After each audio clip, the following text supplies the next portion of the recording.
Fall is in full swing here in Illinois. The leaves are changing colors, jackets are back in fashion, and it's election season. Eastern Illinois University takes part in a program offering the chance for Coles County residents to vote early.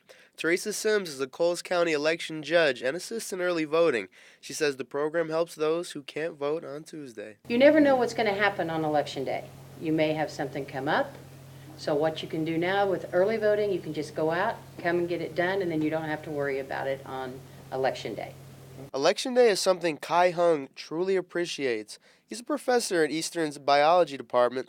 Hung grew up in Hong Kong, China, and says gaining American citizenship has given him great appreciation for democratic elections. When I was growing up, I lived in Hong Kong and we didn't have direct elections, so all our politicians were appointed. So now that I'm an American citizen, I really appreciate the opportunity to vote for the politicians who make decisions that affect our everyday life. Everyday life for John Morris was politics and public service for most of his adult career.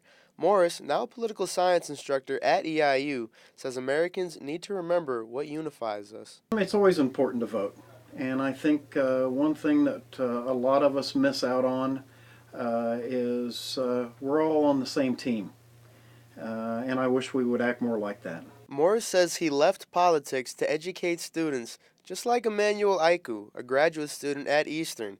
Aiku says he believes his vote always matters, although some in his generation may not believe it. I know, you feel like, oh, what is one little old me going to do in order to change the world?